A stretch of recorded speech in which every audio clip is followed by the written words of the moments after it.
उसके बाद अगर हम पाइवट लगाते हैं तो पाइवट लगाने से पहले हमें देखना होता है तो ऊपर का हेडिंग ब्लैंक तो नहीं है। अगर हेडिंग इस तरह से ब्लैंक हुआ तो पाइवट टेबल आपका लगेगा ही, क्योंकि पाइवट टेबल हेडिंग के बिहाफ पे ही चलता है। उसके बाद आइए हम इंसर्ट पाइवट टेबल, और इसमें आप कुछ आगे नहीं करना, ये आगे चीजें बताऊंगा सारी, फिलहाल आपको कुछ नहीं करना है इसमें, देन ओके कर देना। एक नई शीट इंसर्ट होगी, उस नई शीट पे आपको इस तरह का विंडो आएगा, साइड में आपको एक फिल लिस्ट आएगा, इसमें सारे फिल नेम होंगे जो कि आपके डेटा के ऊपर। इसलिए मैंने बोला था कि डेटा का फील्ड ब्लैंक नहीं होना चाहिए, क्योंकि ये पावर टेबल फील्ड के अकॉर्डिंग ही चलेगा। अब मुझे डेटा जो चाहिए कैसा चाहिए, मुझे चाहिए किस बंदे ने कितना सेल किया। तो नेम उठा के हम यहाँ रखेंगे रो पे। अब इसमें देखिए रूल है, इन दोनों में रखने का रूल है, इन दोनों में रखने का रूल नहीं है, एज पर रिक्वायरमेंट। आपका ये 4 बॉक्सेस रिपोर्ट फिल्टर है, कॉलम लेवल है, वैल्यू लेवल है, और यहाँ पे रो लेवल है। तो इन दोनों का अगर आप इन दोनों का कोई रूल नहीं है, ये आज की रिक्वायरमेंट है, इनका रूल है कि कौन से डेटा को आप रखोगे। मैं अभी बताता हूँ क्या रूल है। तो मैंने इसको रो में रख दिया, तो रो में रखा तो मेरे पास डेटा इस तरह से रो वाइज आ गया। अगर मैं इसको कॉलम में रख दूं तो डेटा इस तरह से कॉलम वाइज आ जाएगा, नाम वगैरह। तो ये आपके रिक्वायरमेंट के ऊपर है कि आपको डेटा जो चाहिए वो ऊपर में चाहिए, कॉलम वाइज चाहिए या रो वाइज चाहिए, एज पर योर रिक्वायरमेंट। उसके बाद मुझे चाहिए सम ऑफ द क्वांटिटी। तो इसमें वैल्यू लेवल में रखेंगे रूल क्या है कि जिस फील्ड पे मैथमेटिकल कैलकुलेशन करना हो, सम एवरेज मिनिमम मैक्सिमम करना हो, उसको उठा के आप वैल्यू में रखोगे। बाय डिफॉल्ट आपको यहाँ पे सम आएगा, तो पूरा का पूरा इस तरह से दिखेगा आपको पूरा वैल्यू।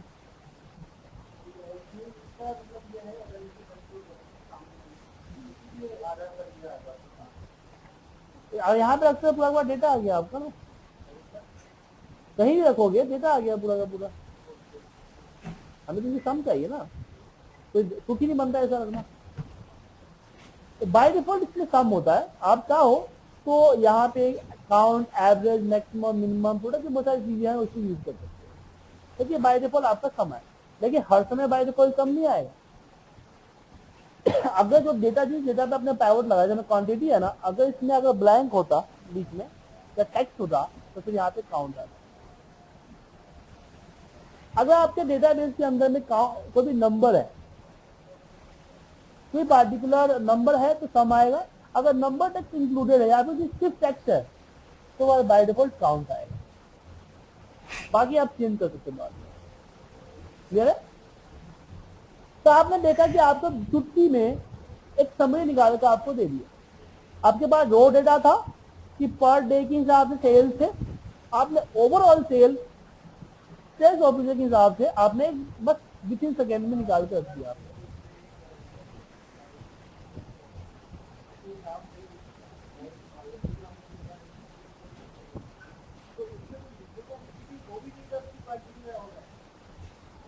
ये क्या करता है ना, ये क्या किया कि सबसे पहले मैनुअल किस तरह से काम करता है कि पहले इसको कॉपी करता है कहीं बैकएंड में कहीं पे पेस्ट करता है, देन इसको रिमूव डुप्लीकेट करता है। डुप्लीकेट सारे रिमूव डुप्लीकेट हो गए। अब यह क्या करता है कि इसको जाता है यहाँ पे फिल्टर लगाता है और यहाँ से उस पार्टिकुलर मैन का डेटा आउट करता है, और फिर इसका क्वांटिटी का टोटल क्या हुआ 6104 यहाँ पे लिख देता। एक काम करते हैं, हाँ, तो अगर आप मैनुअल करोगे इस तरह से 1 by 1 करना पड़ेगा, काफी टाइम कंज्यूम होगा। ठीक है, अब मुझे इसमें चाहिए कि मुझे देखना है कि किस सेल्स ऑफिसर ने किस सिटी में सेल किया, कितना सेल किया। अभी क्या है कि आपके पास लेजेंड कितना, एक ही लेजेंड है, तो किस बंदे ने कितना सेल किया ओवरऑल। मुझे यहाँ पे चाहिए किस बंदे ने किस सिटी में कितना सेल किया। तो सिटी को उठा के मैं कॉलम में रख दूं तो कुछ होगा। तो भैया कविता का ओवरऑल सेल 16,201 है और उसने पुणे दिल्ली मिला इतना इतना सेल किया, मिला के इसका बन गया। इजी एनालाइज हो गया हमारा। आप जरूरी कि सीपीयू कॉलम ही रखें, आप उठा के इसको रो में भी रख सकते हैं। तो कविता इसके नीचे से जिस सिटी में सेल किया है उसका लिस्ट आ गया। हाँ ये ऊपर दिया गया, ठीक है। लेकिन इसकी दिक्कत होता है, दिक्कत क्या होता है कि अगर हमें कभी हमें रिपोर्ट क्या होता है ना, कुछ रिपोर्ट हम पाइवट में ही भेज देते हैं, लेकिन कुछ रिपोर्ट को पाइवट से हटा के उसको एक एरिया में कॉपी पेस्ट करते हैं। नारायण जी म्यूट कीजिए, बड़ा शोर आ रहा है आपके बैकग्राउंड से।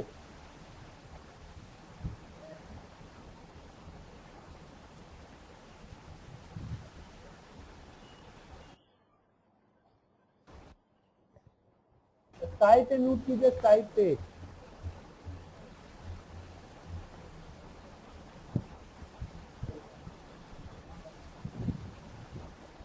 नारायण जी ये स्काइप को म्यूट कीजिए।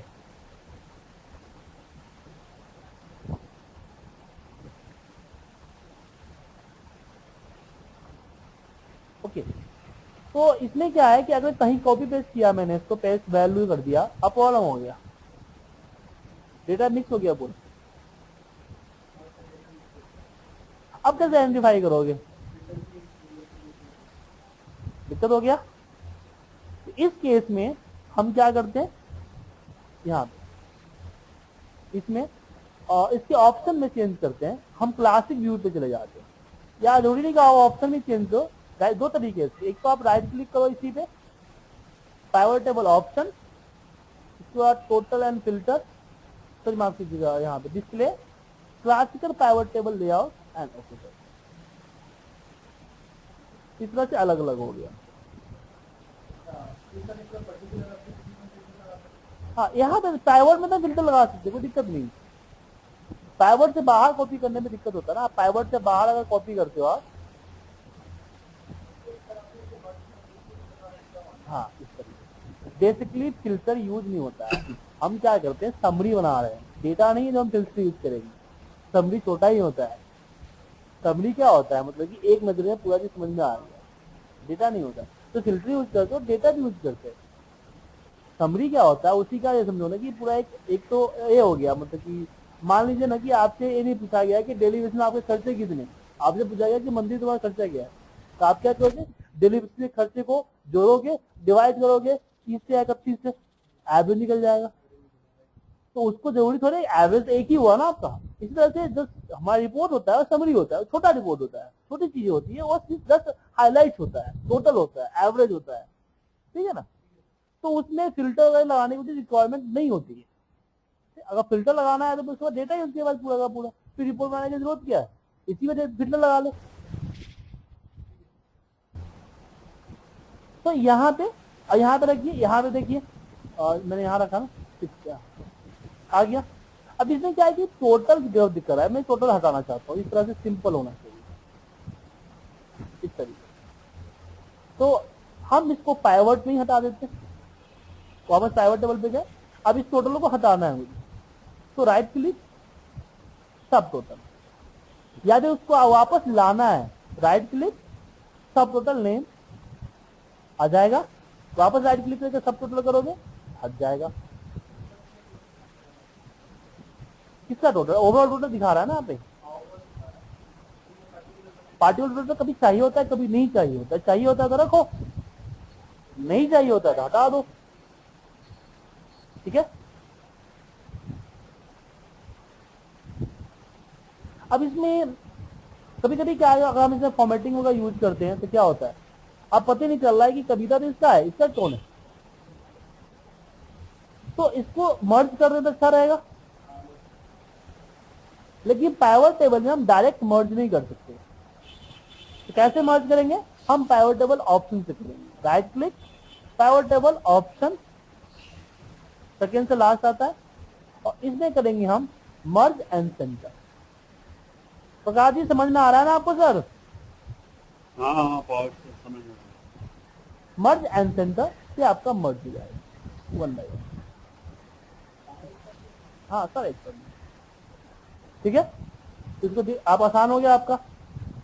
अब एक चीज और होता है कि अगर मैंने इस पर डबल क्लिक किया, क्या कविता का पुणे के सेल पे मैंने डबल क्लिक किया, जो कि आपका यहाँ पे सम ऑफ क्वांटिटी जो है उस पर मैं क्लिक किया तो ये क्या करेगा, एक नई शीट इंसर्ट करेगा और उसके अंदर कविता के पुणे का पूरा डेटा पेस्ट करेगा।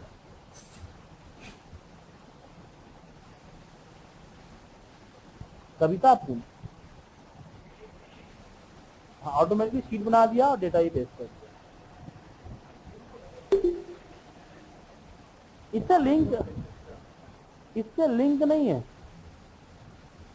इसमें डेटा अब आप अगर मान लो किसी ने आपने बोल दिया, अभी कभी जरूरत क्या होती है ना, मान लीजिए जरूरत होती है कि आपके पास मैं पावर हटा देता हूँ इसको फिलहाल,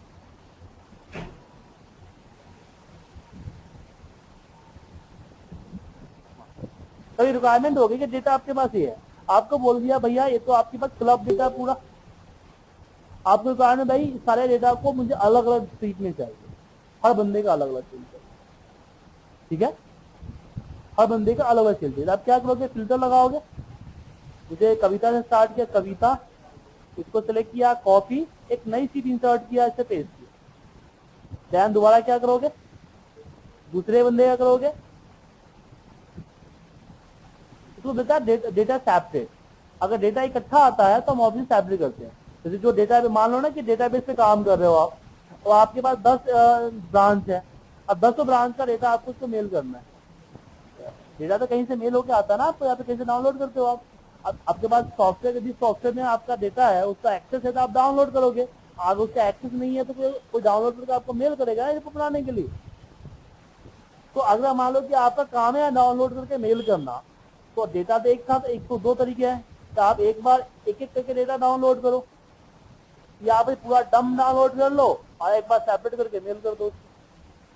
तो यहाँ पे दो चीज है, तो यहाँ पे हम क्या कर रहे हैं कि हम डेटा को सेपरेट कर रहे हैं, तो सेपरेट में हमने देखा कि मैनुअल हमें एक बाई एक करना पड़ेगा,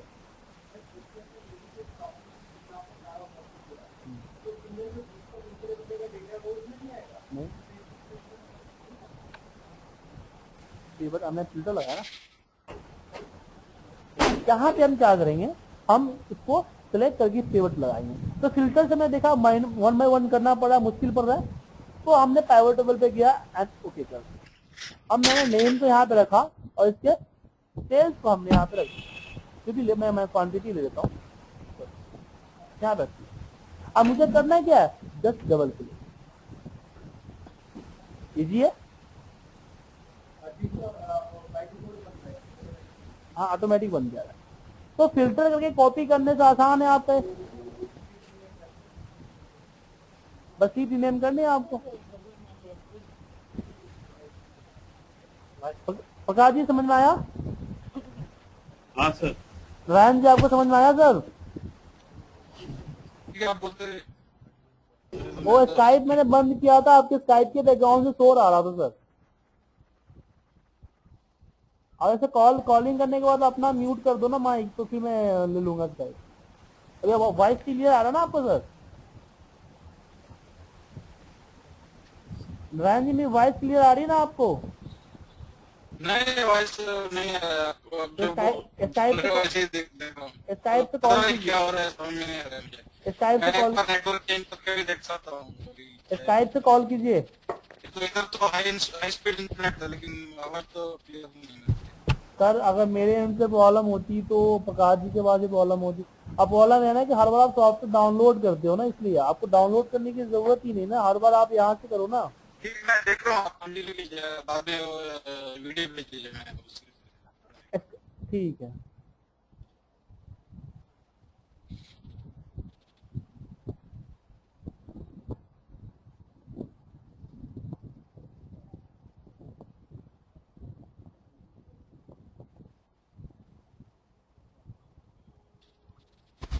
ओके चलिए चलिए स्टार्ट करते हैं। अब इसमें आज अभी स्काइप पे सही आ रहा है आपको वॉइस? स्काइप में एकदम क्लियर है। तो ठीक है, अपना माइक म्यूट कर लीजिए स्काइप का, अपना स्काइप का माइक म्यूट कर लीजिए। ओके स्काइप का माइक, हाँ देखिए वहां पे होगा माइक का बटन होगा, उसको म्यूट कर लीजिए। ओके ये समझ में आया? तो इस तरह से हम यूज करते हैं, लेकिन कभी कभी हमें रिक्वायरमेंट ऐसे पड़ती है कि हम चाहते हैं कि इस तरह की सर्विस ना प्रोवाइड है, तो हम क्लिक करते हैं, डबल क्लिक करते हैं कॉपी करने के लिए और क्लिक होकर डेटा चला जाता है। तो कभी तो हमें रिक्वायरमेंट होती है कि हम डबल क्लिक करके डेटा लें, लेकिन कभी हमें पास रिक्वायरमेंट ये होती है कि हम डबल क्लिक करके डेटा ना लें। तो आप चाहते हो तो डबल क्लिक करने पर डेटा ना कॉपी पेस्ट हो, तो उस सिचुएशन में आप क्या करो, राइट क्लिक करो, पाइवट टेबल ऑप्शन, डेटा, और यहाँ था enable show detail. Enable show detail को यहां से अनचेक कर दो, देन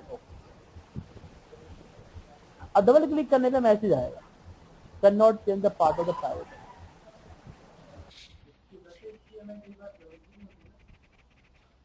हाँ, जरूरत जब नहीं होती है तब के लिए है, अगर है तो कर लो, आप आपकी चॉइस है और जो आप करना चाहो, ठीक है। दूसरा चीज, एक चीज और है कि पाइवट टेबल का डेटा अगर आप चेंज करते हो तो भी डेटा चेंज करते हो। जैसे कि मैंने यहाँ पे इसकी एमआरपी जो है, मैंग की एमआरपी पुणे में मैंने 8,000 बढ़ा, अभी फिलहाल क्या है मैंग की एमआरपी पुणे में, देख लेता हूँ, नहीं फिलहाल मैं एक काम करता हूँ, पुणे रखता हूँ यहाँ पे, ठीक है, ये है। अब अभी क्या है कि पहले जैसा था उतना ही है। अगर मैं अभी जो हमने चेंज किया हमने डेटा के अंदर में, ये अपडेट कब होगा, जब इसकी मैं रिफ्रेश करूँ, राइट क्लिक किया, रिफ्रेश, ना पुणे, इधर भी कर सकते हैं रिफ्रेश, कोई कोई सामने जाकर, ठीक है। कोई भी सामने जाकर रिफ्रेश कर सकते करेगा तो हो जाएगा अपडेट। हाँ नारायण जी क्या बोला, मैं सुन नहीं पाया, टाइप से बोलिए आप। कोई भी सामने जाकर रिफ्रेश करेगा तो हो जाएगा। नहीं नहीं नहीं, देखिए अगर आपने अपने डेटा के अंदर कोई चेंजिंग किया है तो पाइवट टेबल तभी अपडेट होगा जब आप रिफ्रेश करोगे। अगर रिफ्रेश नहीं करोगे तो आपका पाइवट टेबल अपडेट नहीं होगा, पुराना रिकॉर्ड ही दिखाएगा। रिफ्रेश कहाँ करना है, कोई भी सेल में कर सकते हैं या खाली वो पर्टिकुलर सेल में करेगा तो ही होगा? नहीं, जो डेटाबेस उसमें चेंज करोगे ना जिसके आपका पाइवट बना हुआ है, और रिफ्रेश के लिए आपको कहीं भी किसी पाइवट कहीं भी जाकर रिफ्रेश करो, कोई दिक्कत नहीं है। जरूरी नहीं कि आपको मयंक के पुणे अच्छा, पे करता रखना है, ओके। ऐसा नहीं है। अब कहीं भी बस पाइवट टेबल रिफ्रेश करना होता है। Okay okay. अब दूसरा चीज में होता है कि अगर आपने नई डेटा ऐड किया है, जैसे मैं एक नया नाम नीचे ऐड करता हूं, साइड है, एक नया नाम ऐड करता हूं, नवीन कुमार,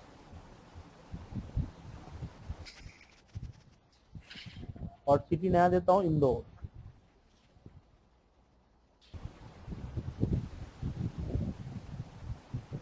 ठीक है। अब देखिए, अब इसको रिफ्रेश करने से आपका नया नेम नहीं आएगा, क्यों?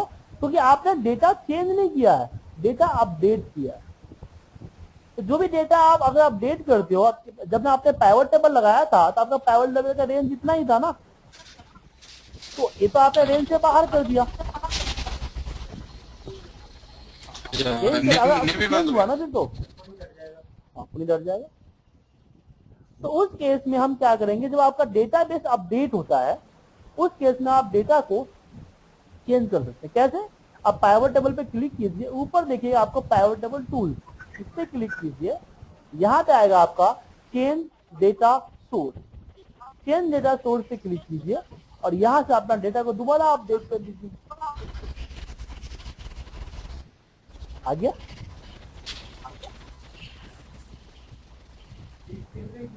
हाँ सिस्टम रहेगी, हमने डेटा रेंज बढ़ा देना बस, ठीक है। लेकिन प्रॉब्लम क्या होता है कि अगर आपके पास ऐसा काम है कि आपका डेटा बार बार आते और जाते रहता है, तो बार बार आपको अपडेट करना पड़ता है, बार बार आपको रेंज चेंज करना पड़ता है। तो उस सिचुएशन से बचने के लिए कई सारे तरीके हैं, लेकिन फिलहाल मैं आपको एक तरीका बता रहा हूँ, बाकी आगे क्लासेस में और भी तरीके बताऊंगा मैं आपको। क्या तरीका है कि उसको सिलेक्ट करो और उसको आप टेबल में रखो, टेबल में कन्वर्ट करो, यहां से पाइवट टेबल का बगल है उससे कर लो, या अपने होम मेनू में आपके पास फॉर्मेट एज ए टेबल है, यहां से दोनों में से कोई एक करो, ठीक है। अब इससे पाइवट लगाओ, जब इससे पाइवट लगाओगे तो क्या होगा, इससे पहले जब आपने पाइवट लगाया तो क्या था, तो यहाँ पे क्या था, एक रेंज था 3, 3, 4, 5, अब क्या है, ओनली फॉर टेबल सीट है, क्योंकि ये जो आपने टेबल बनाया है एक नाम पड़ गया टेबल, ठीक है। अब इसमें आप नेम, सिटी, क्वांटिटी डालो। अब जो भी अब कुछ भी अपडेट करोगे, यहाँ पे कुछ टाइप करूंगा मैं, तो टेबल अपने आप इंक्रीज हो जाएगा। अगर नहीं इंक्रीज होता है तो हाँ हो जाता है। हो गया ना। अगर नहीं आया, ऑटोमेटिक नहीं हुआ, इसको ड्रैग कर दो।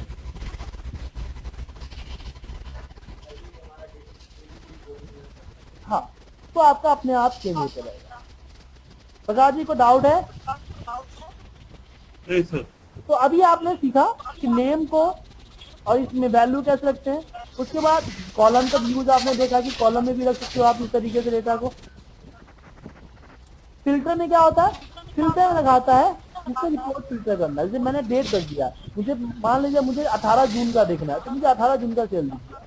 मुझे 19 का देखना है तो 19 का दिख जाएगा। याद है, मुझे कुछ ज्यादा डेट का देखना है तो शो मल्टीपल आइटम्स पे क्लिक करूंगा, यहाँ पे मुझे ज्यादा दिख जाएगा। तो रिपोर्ट फिल्टर में क्या होता है, जरूरी नहीं है कि हर किसी में एक ही रखो, आप एक से ज्यादा भी रख सकते हो। जैसे आप इसमें एमआरपी को भी इसमें रख सकते हो,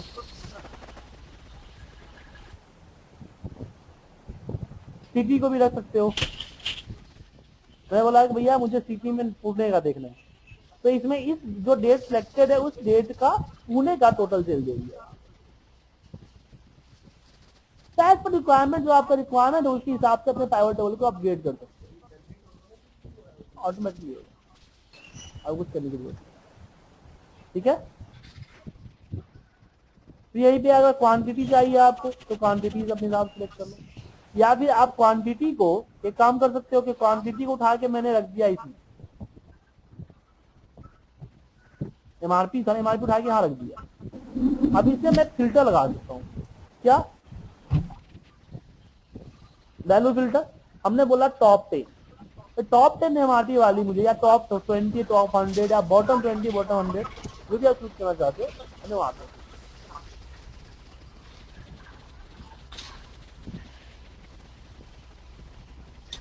इस तरह से आप फिल्टर यूज कर सकते हो, सॉर्टिंग यूज कर सकते हो आप। जैसे मुझे सॉर्ट करना डेटा को तो राइट क्लिक किया, देन सॉर्ट, बस अपने अकॉर्डिंग डेटा सॉर्ट हो गया। हाँ, अब मुझे जयपुर यहाँ दिख रहा है, मुझे कहता है नहीं जयपुर मुझे पुणे के बाद चाहिए, सीक्वेंसली अरेंज करना है, तो राइट क्लिक कीजिए, यहाँ से मूव, यहाँ पे जयपुर डाउन करना है, एंड करना है, बिगिनिंग करना है, या लेफ्ट में लेना है, तो डाउन करना है, एक डाउन करना है, एक डाउन कर दे पुणे।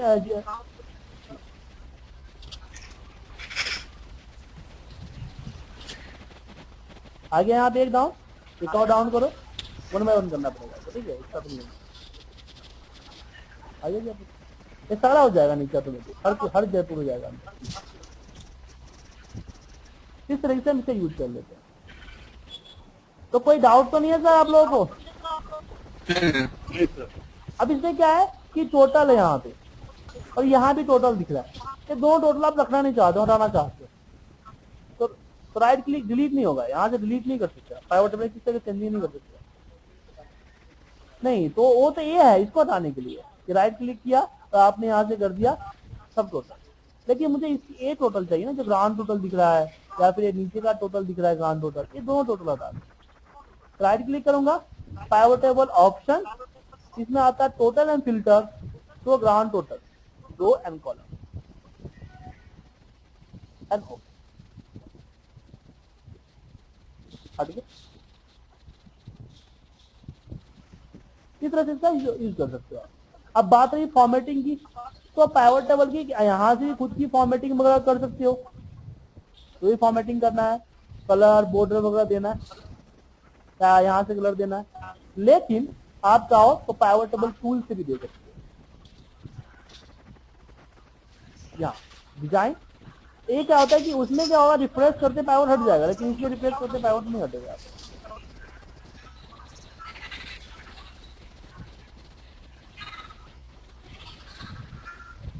ठीक है, जो आप मैनुअल यहाँ से करते हो, होम से करते ना, तो रिफ्रेश करने के बाद आपका पाइवट टेबल, आपका जो फॉर्मेटिंग है ना वो हिल जाएगा, मतलब कि वो हट जाएगा, या तो कोई नया चीज आ गया तो फिर फॉर्मेटिंग अप्लाई नहीं होगा।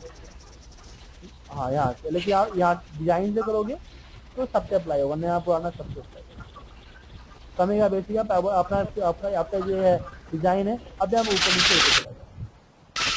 ठीक है, तो पाइवट टेबल में आज मैंने आपको बेसिक इंट्रोड्यूस दिया कि किस तरीके से पाइवट टेबल यूज करते हैं। This is basic pivot table. कल आपको मैं इसमें एनालाइजिंग, कैलकुलेशन, ग्रुपिंग, ये सारी चीजें मैं आपको सिखाऊंगा। आपके पास कोई डाउट वगैरह है तो पूछ सकते हो आप लोग। Okay okay,